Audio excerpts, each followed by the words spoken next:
Good morning. Welcome, everyone. Good to see you all. I'm glad that we're able to gather here, even though we're doing things a little bit differently in terms of Sunday services. And I'd like to welcome everybody online who's joining us also. St. John in the Wilderness, Father Josh Stevens, and we are here on the second Sunday after the Epiphany, 2025, and we're going to have a special presentation today from our Holy Hikes subcommittee on this trail project that we've been working on for the better part of a year now. So we're looking forward to that. The service today will be in the parish hall just after this, and then after that we'll stick around, I hope, for just a chance to catch up a little more and have a little reception, a little special coffee hour following the service. Next week we will be continuing formation at this time, and we'll be back on our normal routine, hopefully. The weather is a gift. It also has challenges, as you know, from your own driveways and walkways and schedules and everything. Midweek, this place was covered in snow, and we made the decision to switch the services up today. And the relief on our staff, on their faces, when the idea of trying to get both sides of the street shoveled, and it was hard to say if that was going to happen. And I'm grateful to Star Teal for getting his tractor over here. Made a huge difference, and to Kevin and Eric and everyone who helped out. So, without further ado, I welcome you guys up. Whoever's going to start with our Holy Hikes Trail Committee, introduce yourselves, and let's hear about our project. Good morning. My name's Cynthia Easterling. Hello to everybody online, and I'm the chair of the subcommittee for Holy Hikes. How many of y'all have been on Holy Hikes? A lot of this. Okay, this is great. But I do want to give some background information, particularly people who are watching this online as well. As we do this, I want to say thank you for being here today, but also I want y'all to be part of this project. From here on out, it's not just the 4 people who worked on this with Father Josh behind the scenes, it's everybody's project. And I want you to think about this as a new way to worship in our parish. So we're going to start out with a prayer that we start every one of our meetings with. Ed Blackburn here is on our committee, and he crafted this prayer. And I'd like for the whole room and people online, if they can see it, do this prayer with us and think about how you might use this new adventure at St. John's in the Wilderness. And also, with this presentation, it's going to be short enough that we will have opportunity for questions and answers afterwards. So if you've got questions, remember them and raise your hand after we're done giving you this presentation. Shall we pray? Lord, Father, and Creator of all, we come to you deeply grateful for your creation. Nature around us speaks to your greatness. The vast expanse of the mountains, lakes, streams, fields, and flowers speak of your great design. We ask today that our endeavors enhance the beauty and sacredness of St. John in the Wilderness for generations to come. In your name we pray. Amen. And you'll hear us talk a lot today about for generations to come. So this is a foundation. This is something we're starting. And we're passing this along to others to think of other things to do on our land at a later point. So be thinking about that as well. But first, let's talk about how Holy Hikes got started. Some of these people look familiar. You may be in some of these pictures, right? We began during lockdown. Father Josh had just arrived. He knew that a group of us had even asked him, as we met him, about hiking. And a couple of weeks after you arrived, Father Josh, we ended up in lockdown, right? We had no way to worship inside. So Father Josh gave a couple of us a call and said, let's start hiking and let's start worshiping. And I think in some ways we thought, well, this is just a stopgap until we can get back in a building. And then we found out just how much we loved walking around outside, being in fellowship with each other, and worshiping outside. It became a very important ministry. Today, our mailing list has over 120 people on it. Some people hike once a year. Some people hike only if there's special activities on Sunday. About 10-15% are not members of our parish. We welcome everybody of all faiths to join us. But we are growing, and we're growing every month. We have new people. I had somebody from Ashe County contact me this week and want to join our hikes and bring their church into participation in our hikes. So it's gotten bigger and bigger and bigger. At every service, at every hike, we do have some liturgy, morning prayer, sometimes Eucharist, but it is a very, very important part of our being together. So we began to think about how could that also be a very important part of being together here on our wilderness, on our land.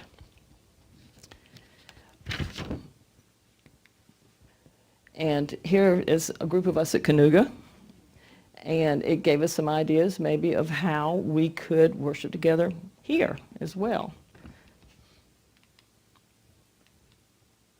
And this is Burlington Gardens after Hurricane Helene. And a fairly large group organized under Patrice German, who volunteers out there a lot, got together and helped prepare for a giant bonfire they had to burn up the felled trees and things out there. Every year we try to have some stewardship with Holy Hikes. And this same group has said they would be willing to become stewards of maintaining a walking trail. So we're excited about that. We've got ready-made volunteers, and of course we want more volunteers. Now, during the lockdown, just as we were working on Holy, I was on vestry at that point, and Father Joss called a special vestry meeting at the request of a gentleman that's no longer with us, Rivers Stone. Who all knew Rivers? Okay, he was a force unto himself, right? He was the epitome of a Southern gentleman, old school. Rivers got us into a room and said he'd been thinking about something. At this point, we were worshiping in the white tent outside. We were still worshiping outside. Everybody remember the white tent? And Rivers said something to us that I remember to this day. He said, this is beyond COVID. This is beyond lockdown. We need to have a place to worship outside. He loved that tent. He loved being outside. And he wanted us to continue to have a way to worship outside. Now, being Rivers, he had big ideas. Rivers never went small, right? And he had a big idea for worshiping outside. And we were thinking about that, and he said, I've got to go to Florida for a little while, and when I come back, we're going to talk about doing something big. Unfortunately, Rivers succumbed to COVID and did not in Florida, and we no longer had the ability to hear what he needed to tell us. But I tried to think today, what we're bringing you today is not his big idea. It's a different idea.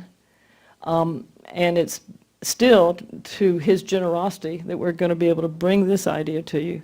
But what he did was tell us, look, we got 15 acres out here. We got a whole lot of land we're not using. We got a whole lot of ways we could worship on this side of Rutledge Drive. And it's important that we invite people to our wilderness. He wanted to worship outside. He wanted to worship in our wilderness on this campus. He wanted to make full use of the woodlands. He wanted to cut down a lot of trees, mind you, but he wanted to make full use of the woodlands. And he was particularly emphasizing that we needed to share whatever we built here with the community at large. So his vision was to sometimes have parish events in this outdoor space, but also to bring the community in.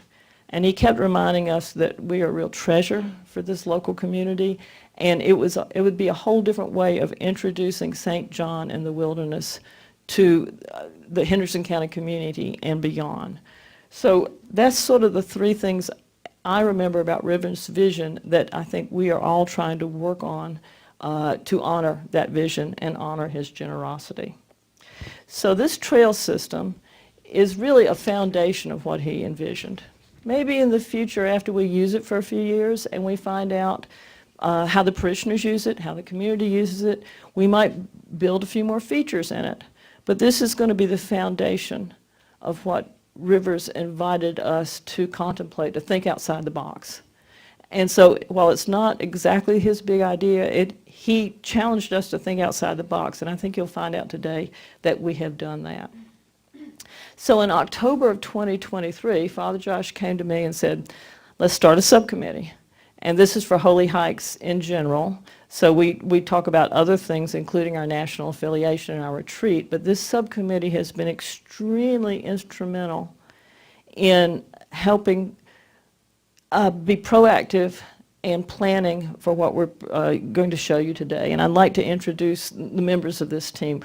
Patrice German.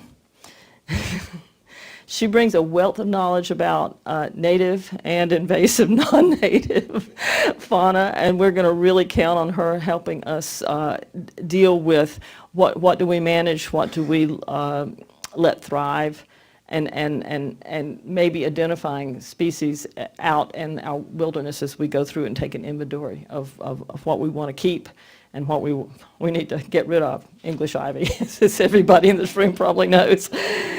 Jim Olson. For those who don't know Jim, Jim has served as a trail maintenance volunteer, certified trail maintenance volunteer at Pisgah National Forest for over a decade. He knows all the ins and outs of what volunteers and amateurs should try to do for trail maintenance and what they need to leave to people who know their way around a chainsaw. So he is going to really help us develop the volunteer stewardship and volunteers from among the parish to keep our trail maintained once it's built. And then Ed Blackburn. Ed Blackburn is a former law enforcement officer, still active in the courts in South Carolina.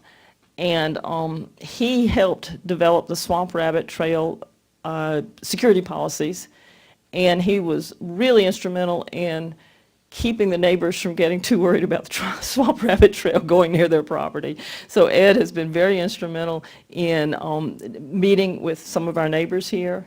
And for the most part, our neighbors, excuse me, seem to be really on board with this and excited about it as opposed to alarmed by it. So our thanks to Ed for that. Ed is also serving as point of contact with our vendor.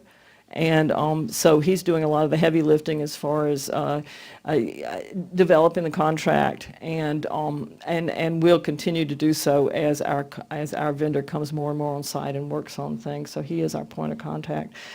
This team has been fantastic. They're avid hikers. And Father Josh asked me to do this, and I'm like, I just became a grandmother. I'm not sure if I can handle this. And then this team, they just do everything. It's wonderful. So my thanks to all three of them. And I'm going to invite you to see what kind of work they have done this last year in developing this. So Jim Olson's going to describe this to us. Thank you very much. I'm going to use this because I only have two hands and I need three. How does that work? How do you do this? Sorry. Oh, yes.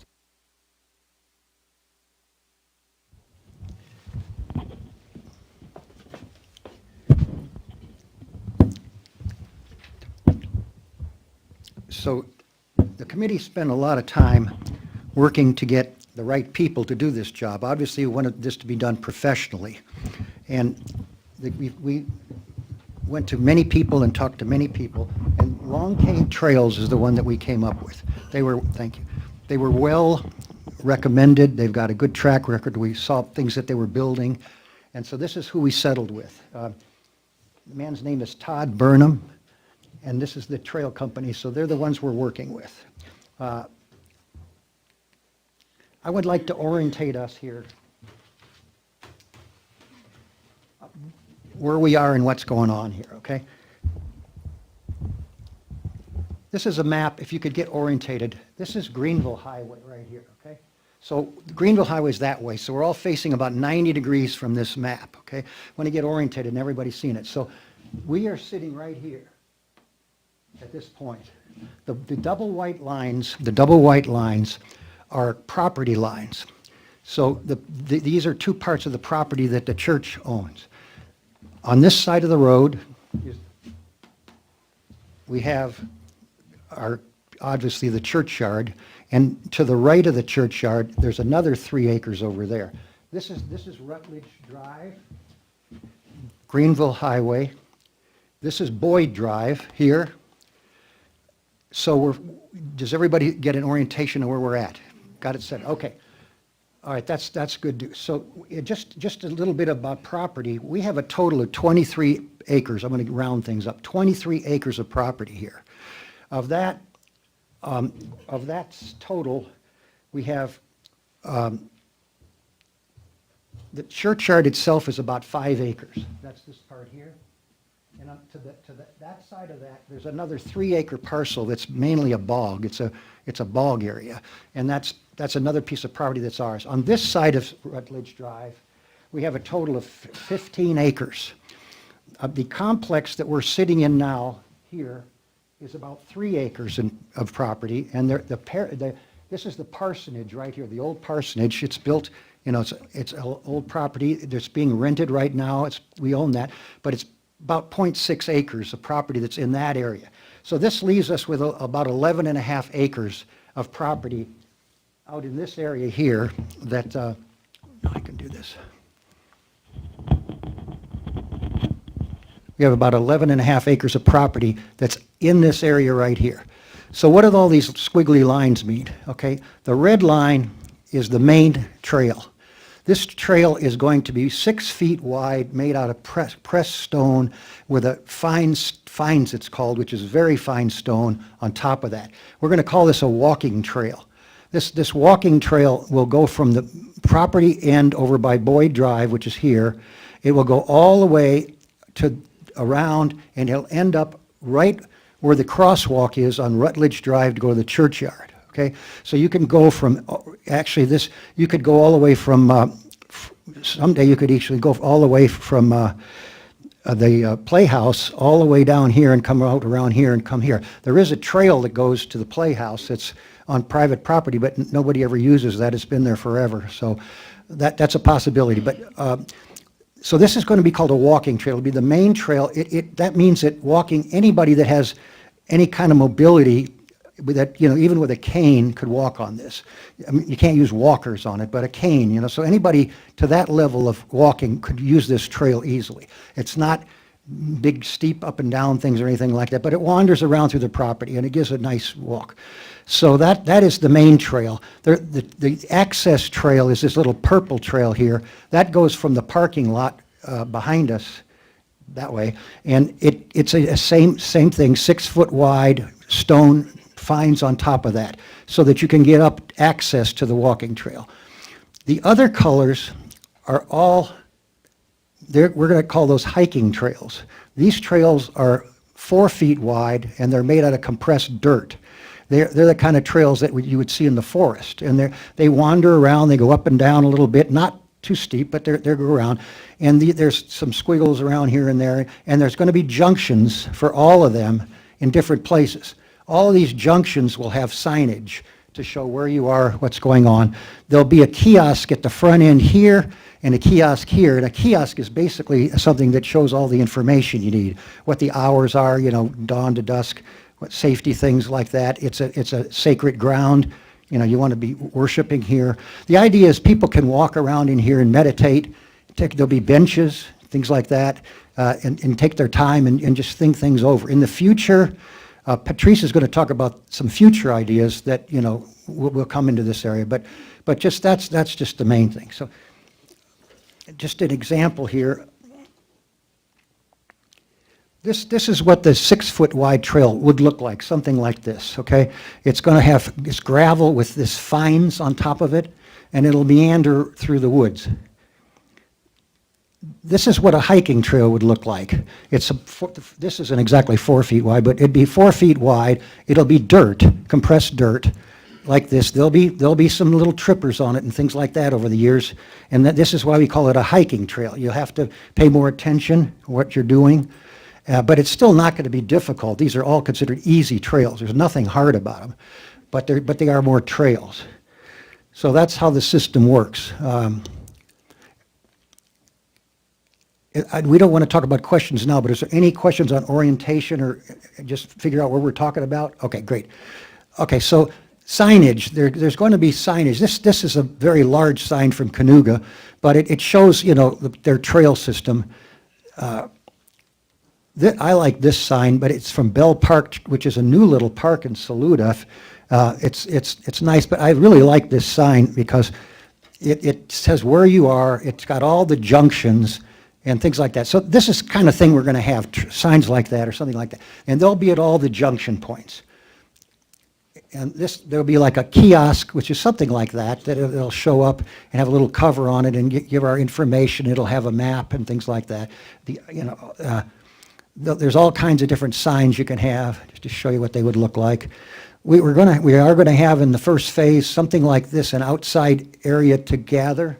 This will be included in the first phase somewhere, so we can, small groups can have a little worship there, or talks there, or they could have a class there or something, or the kids can go there. That's all part of the first phase.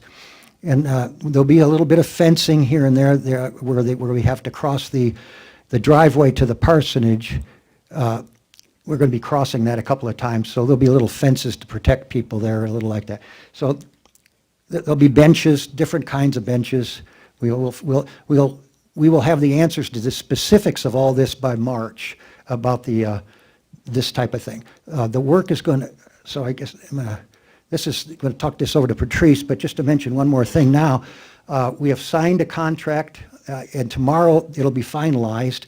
The first phase of the finances have been taken care of, so hopefully the 1st of February or so we're going to start. So that's exciting. All right, I'm turning this over to Patrice now. Stick it here in my hand, I think. If you'll just leave that laying right there, I only have to advance it once. Okay, gotcha. Thanks. Good morning.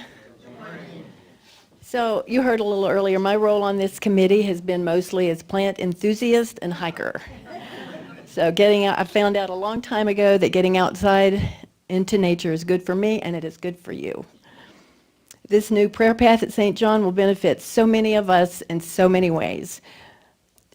John Muir, father of our national park, said, "Everybody needs beauty as well as bread, places to play in and to pray in, where nature may heal and give strength to body and soul." So, I believe you all are aware that we hold Creation Care Wild Wonder Camp every year for the youngsters in our community. We have 65 attend each year-ish, 65 to 70 every year. We'd like to be able to expand that outreach. Wild Wonder teaches our kids about soil and water, plants, insects and pollinators, animals, and last but not least, people. Yes, we are a part of nature. It's not something out there with us in here. We belong to nature, and nature belongs to us, to steward and care for as God intended. To this end of educating our children about how we all are connected with nature, this wooded trail will expand our outreach and possibilities tremendously, giving us more space and more opportunity to be the example we need to be in stewarding and treasuring this land entrusted to us. As they grow, our kids will watch this piece of land transform, and because of our efforts, they will remember that we found it important to take care of it and that we taught them to do so. Along the prayer path, we are planning a couple of informal outdoor gathering spaces. Excuse me. Let's do that. Well, that's not the one. There's a bench. Oh, it's the down. I'm sorry. That didn't make sense, but there we go. So Todd Branham has already helped us identify a couple of areas that would be conducive to sort of widening the path a bit and making some informal seating for our kids to escape to on occasion. And just think about, where they will be able to learn and meet together in prayer, and maybe we can even have our outside Bible studies on a beautiful day.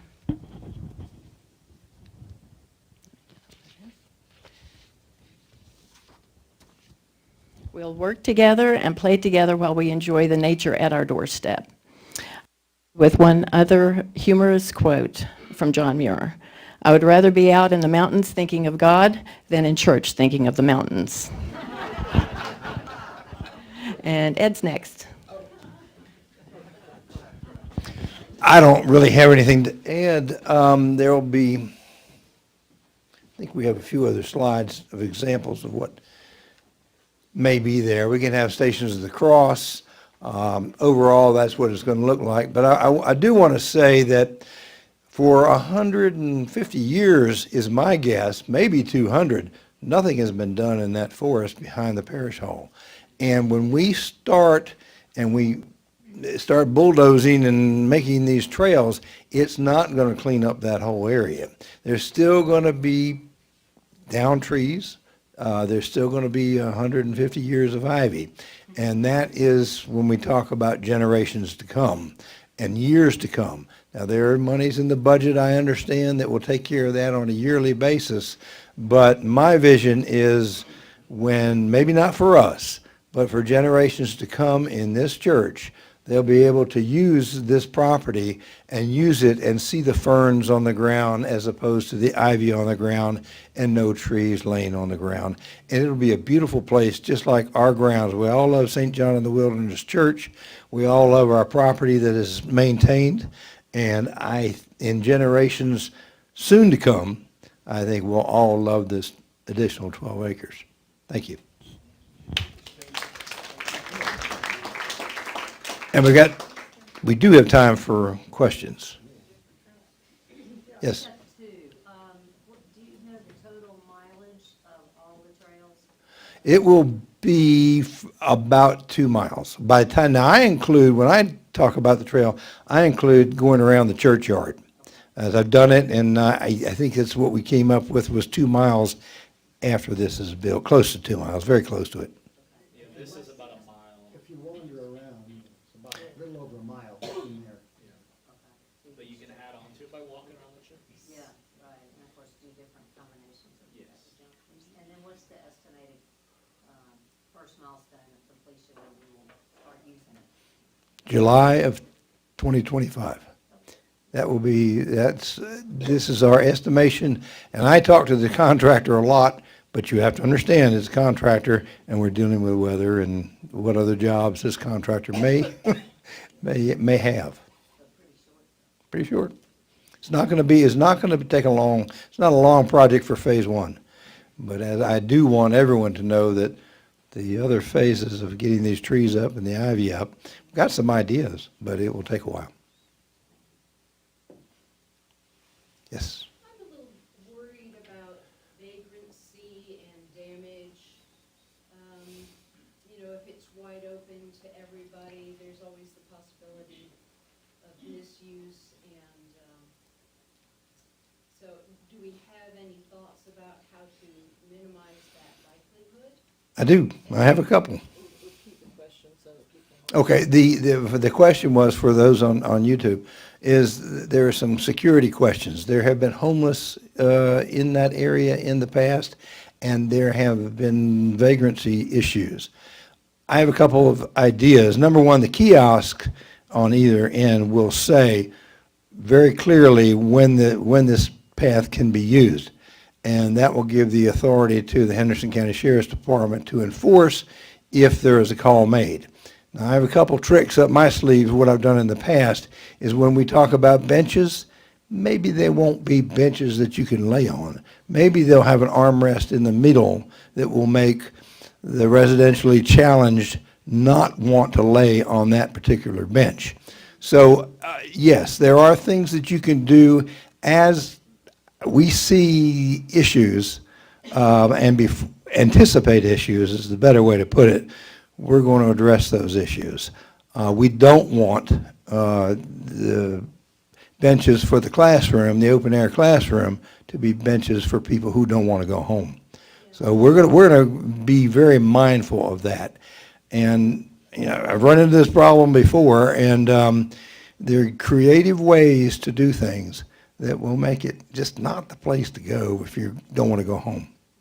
I guess I'm a little more concerned about people carving their names into benches, coming in with cans of spray paint, creating that kind of damage. And the parks and all around Hendersonville and Flat Rock have that issue. And there are ways, the one thing that you want to do is immediately get rid of it. Don't wait a month, don't wait a week, because if there are gang issues or if they're just little group issues, their name is up there for a week or a month. There's materials that can wipe it out the next day. And we kind of want to do that, get rid of it immediately so that it doesn't become an identifying marker for that group or that gang, if you will. Yes, Luann? I came in late, I'm sorry, but was there any discussion about a possible garden spot? Existing gardeners went up and helped the family, but it was just Now, Luann's asked, has there been any future thought or any thought of a garden spot? Now, are we talking about a garden spot for vegetables that can be sold? We're going to have to, before we can get a garden spot, there's going to have to be a little work done. You couldn't do it today. inserting these sort of suggestions. Yeah, phase 4 is fine. Phase 4? Yeah. Everything's open now for future phases. There's options that are going to come up as we move forward, for sure.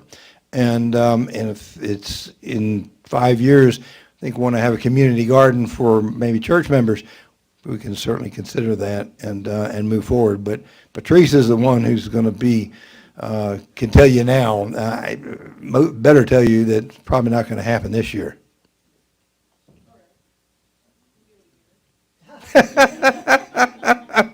She says you'll give it a year. Anything else?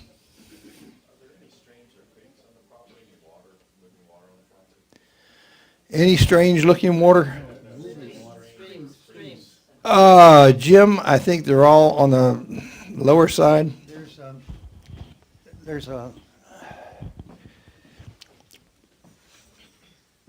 little spring right here. Then there's going to be a little bridge that goes over it. It's a spring head. There's a creek that runs back here, and the property line, a little bit of it is on the creek, but not much. It's right at the bottom of this. Most of it's on this person's property, but there is a little bit on a creek. There's some fencing down in there. But there's no water anywhere in here. Okay? It'll be really pretty, that yellow trail. Yeah. You can see that wetlands. Yes. Yeah, you'll be able to see the wetlands from this trail. There's a cane down there by the river, by the creek. You know, that's really kind of valuable stuff. And then tell them there's a big creek over there that's in the bog area. Oh, yeah. There's a large, this creek that runs like this goes right over here, and on our property on this side, it runs along the property line. And there's a big creek there. Yeah. Yeah, maybe we'll get there. Anything else about that? Over at Carl Sandburg, they have those bear-proof garbage receptacles. Is there going to be any place for any kind of litter or anything? That's a great idea. We'll put that down as part of it. Yeah, we'll make sure that gets done during this phase. That's a good idea. Or walk your dog or something. Yeah, we might do pack in and pack out. Yeah, Yeah, so we're not. Leave no trace, kind of like, yeah, like when you're hiking. yeah. Yeah, that's true. All right, we can give this back to anybody else? Let's let John wants to talk about it. We've got about 10 minutes. And maybe John can help. So thank you guys for sharing this vision of the trail system.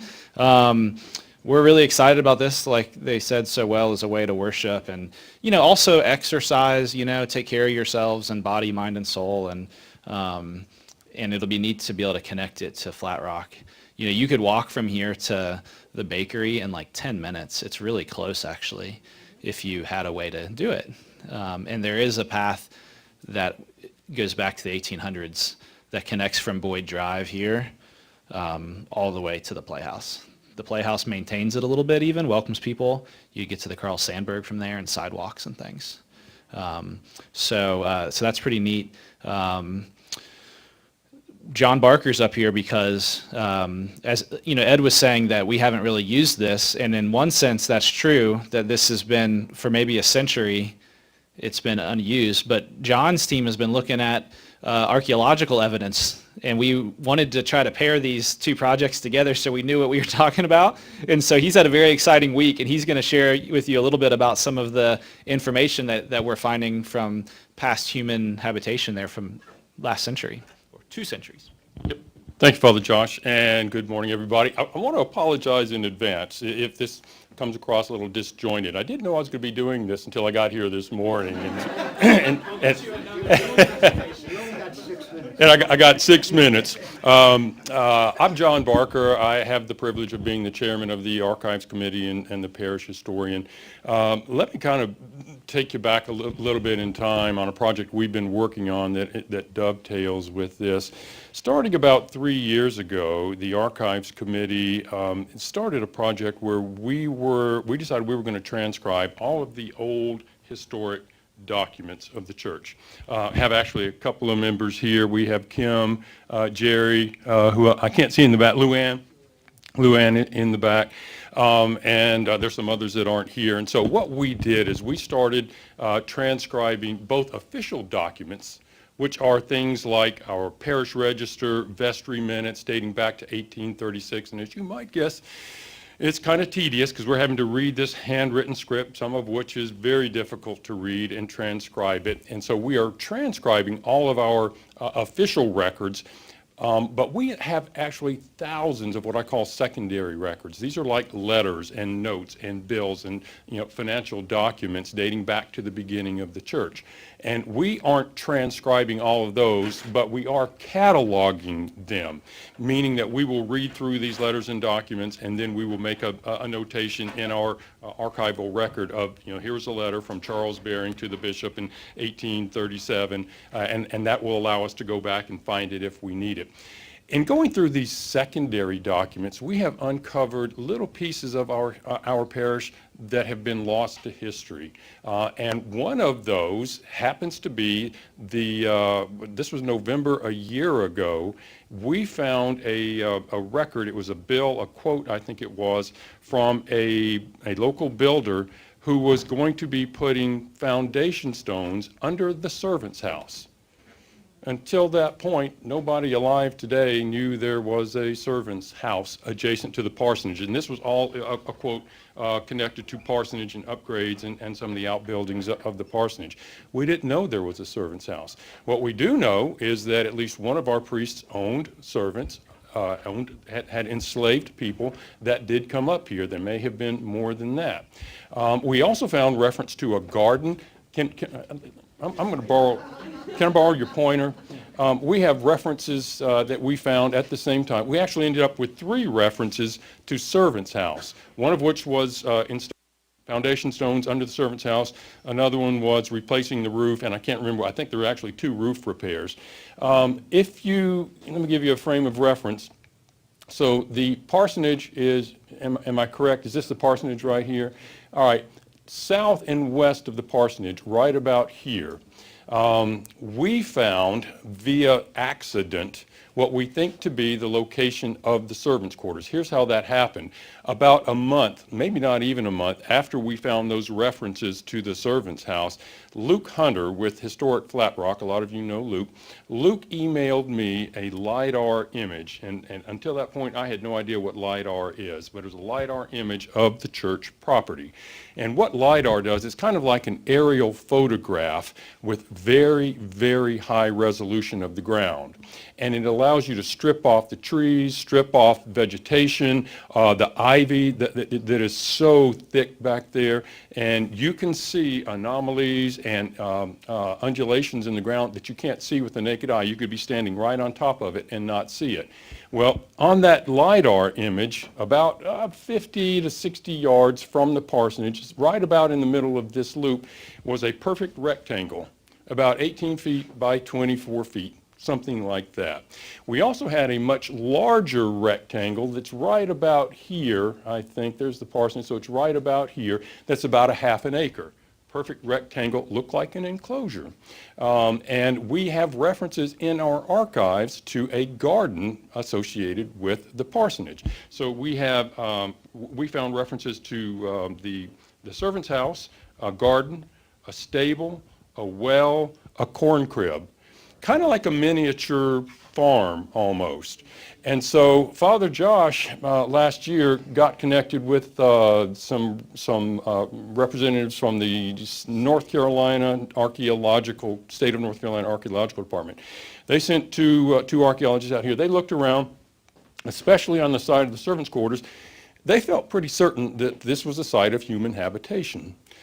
They recommended that we contract with a archaeological firm that specializes in that. They don't do projects for private organizations like us.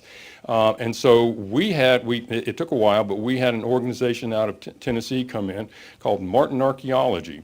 And this team specializes in historic structures, and also, interestingly, they do like Civil War battlefields, and they have cadaver dogs, and they can find locations of burials, even dating back to the Revolutionary War. And he's a single source provider for the National Park Services and does that. Really intriguing. The interesting thing was and they were here this past week from Monday through Friday. Their technology is stunning, the way they do things. The lead archaeologist sat in a truck, parsonage, and he had this tripod. It's about 8 feet tall with this globe-looking thing on the top. And then his assistant had a staff that was about 6 feet tall, and it had a globe on it. And the archaeologist would sit on his laptop, and he would touch, and he would pick out points that he could see that looked like some sort of disturbance in the ground. And the assistant would go, and he couldn't see him, he'd be 500 yards away, and he could put that staff 2.5 centimeters from where he pointed on his computer. That would allow us to find places to dig. They also used metal detection. The time they left, the lead archaeologist told me people definitely lived here. So we have now records of a servant's house. We have definitive evidence that somebody lived in that servant's house. We found glassware, we found bottles, we found earthenware. Just Friday, I found the top to an old Dutch oven that's about 15 to 16 inches apart, across, and super heavy, and that was buried. I found that they let me use the metal detector, and it was so cool. That was found about 10 yards. Okay, that was found about 10 yards from where we are certain the servant's house was located. A lot of other artifacts were uncovered. They are sending those to a specialty archaeology team in Pensacola. They will be able to identify most of those artifacts, and it's going to take before we get it, but we'll get a report. But there's, and I've worked with the trails team to make sure that these pathways are not going to interfere with some of these sites that we have found. More to come. Yes. Thank you. Obviously, that's a presentation unto itself. And I know that now we're all really curious. But we're hoping that the trail could interpret some of those sites, right, and tell the story of the church and the property, and including we want to tell the story if there were enslaved folks living there, to be able to point that out, just because that's a part of our history too. And even with this red path, we can rename this the Jerusalem Trail.